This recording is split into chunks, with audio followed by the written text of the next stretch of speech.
Hello all, this is a Mafell MT55CC plunge saw. For me, it's the plunge saw. It's been out for some time and there are some reviews, but few in detail, in English and from long-time users. As such, seems there's quite a few questions about the saw, its functions and performance out there, and rightly so. It represents quite an investment and the last thing you want is disappointment if you splurge. So in this review, we'll first have a look over the saw, and then rather than show you what perfect cuts it can make for you, which it can and is demonstrated in other videos, I'll try and address some of the questions put to me and that I've seen out there in the Webiverse. So first up, looking at the saw, the depth adjustment. At the top is a red indicator, when down is for off the rail and when up for on rail. A difference of about 5mm and you get about 52mm max cut depth on the rail. Above that is a little micro adjust, which is unique to this saw, and we'll have a closer look at that shortly. On the bevel adjust, there is the standard 45 degrees, and with a push down of the switch on the side, this can be increased to 48 degrees. If I go in a little bit closer to the 0 mark, you can see we also get a negative degree of bevel for a slight undercut. This again is activated by a switch behind the gauge, which if I loosen the bevel knob and pull the switch, you should be able to see the saw tilt that extra 1mm.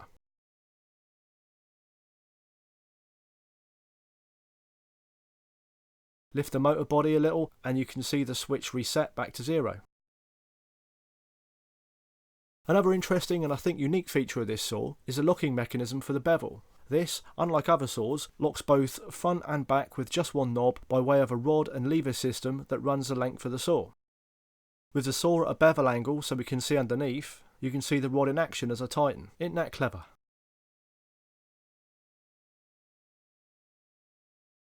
This saw also has a scoring function to help get super clean cut on laminates. You set the depth of cut you want, say 20mm, then flip the scoring switch for the first pass and it limits the depth of the blade to about 3mm. After you score cut, flip the switch back and it will cut to your full preset depth.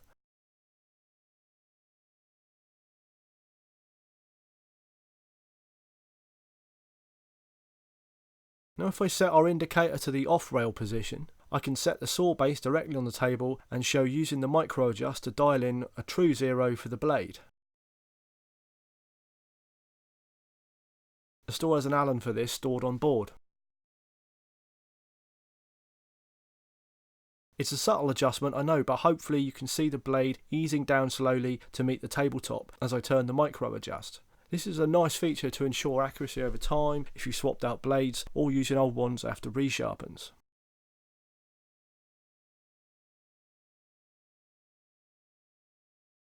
Talking of swapping out blades, this is something this saw makes easier than any other. Push in the release, lift the lever and the blade cover pops open. You can then use the same Allen key to undo the blade. The blade is locked and the motor isolated when the cover is open too.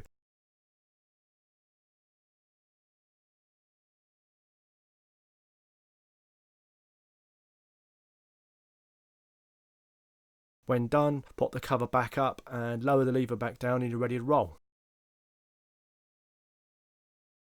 On the base, nicely denoted by a small Festool green stripe, is the plastic cover for the Festool style guardrail slot. Next to it, a red line showing the slot for the Mafell and Bosch guardrail slot.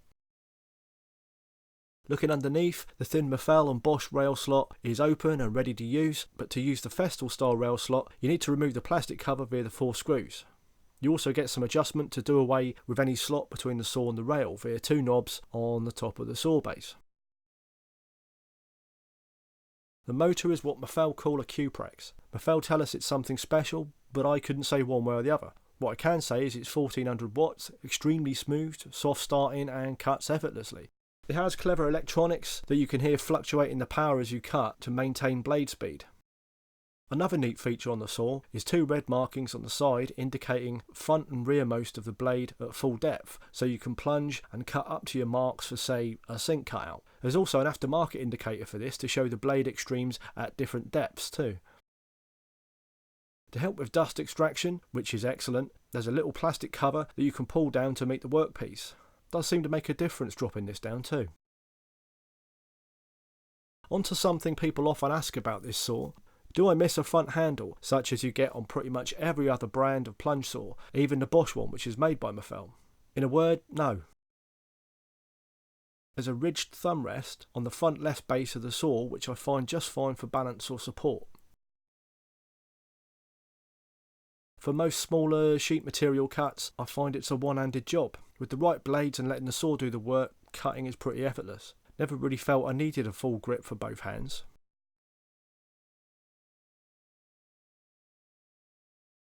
And when I do want a bit of extra balance or reassurance, the thumb rest seems to work fine.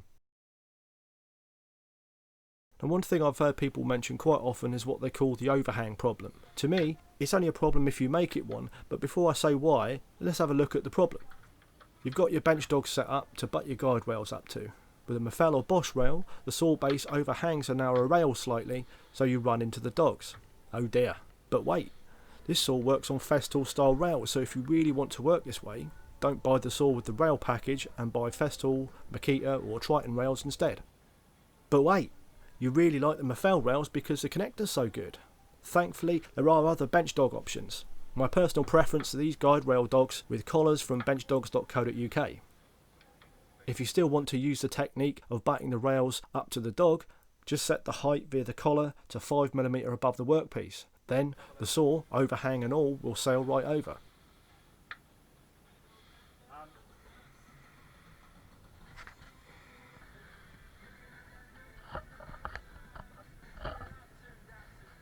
Without doubt though, my favourite way to use the guide rail dogs is the way in which they were designed.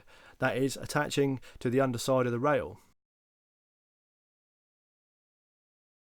Again, the collar's set to the height of the workpiece. These add support to the rail so it doesn't flap about when you put the saw on. Plus, because they're under the rail, the overhang of the saw base doesn't cause any issues. I've numerous videos demonstrating a multitude of uses for these, so check them out if this solution interests you. They're really versatile.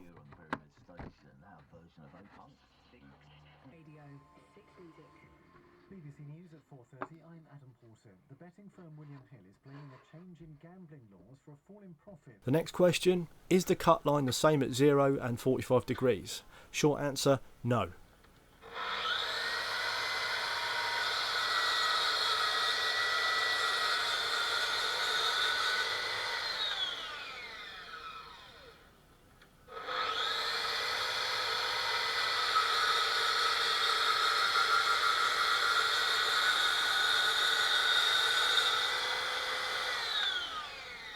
My anti-splinter strip is set to this blade at 0. If I cut at 45, you can see how much the cut offsets from the strip. It's not very clear, but with a ruler slapped on top, I'd say the offset is about 1.5mm. Not massive, but not on the line either, so something to be aware of. If I flip the lot upside down, you can see the gap between blade and strip at 45. It was pretty tricky trying to film this, with the camera in one hand, the saw and rail upside down in the other. Things we do for YouTube, eh? Another thing I've noticed in my time using this is that scoring at 45 doesn't offer much, if any, benefit in cut quality. My camera is rubbish up close, sorry about that, but hopefully you can see the clean 0 degree score cut on the left compared to the 45 on the right. Now and again, I've seen a comment along the lines of, but won't the saw fall over at 45 degrees? The only answer is, of course. This used to be just an accepted reality, but since Makita's pretty clever widget to have their saw grip the rail to avoid toppling, this has become a thing. In some instances you can use the parallel guide for the Mafell on the blade side of the saw to balance it and stop it toppling. For all other occasions, if you're a bit of a tinkerer like me, then you can knock yourself up a widget like this to attach under your saw, sliding inside the rail to stop it toppling. Check my other videos for more on this. Failing that, just hold the saw steady with your free hand as you've probably always done. Going back to scoring cuts, in order to keep as clean a cut on the laminate surface as possible, when the score function switch is flipped, the blade is apparently shunted 1/10 of a millimetre over. The switch flipped back, the full depth cut is 1/10 away from the cut laminate. People have asked whether that gives you a noticeable gap compared to a standard cut. It's a good question, so let's see.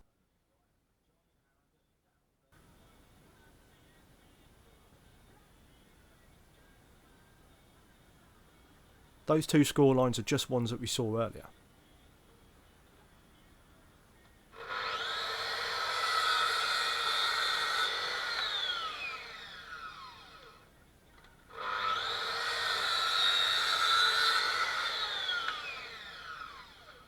So with two scored cut faces, we can meet them together and take a look. The gap should be about 0.2 of a millimetre.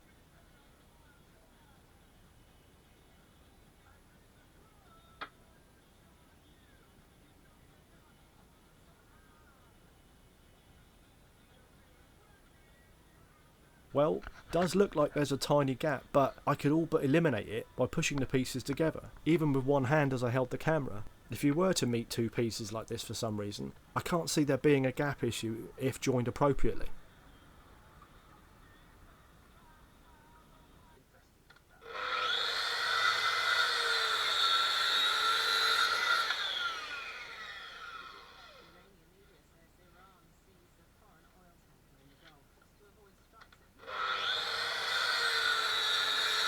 For posterity, I tried the same meeting of two cut faces, but this time just one pass, no scoring.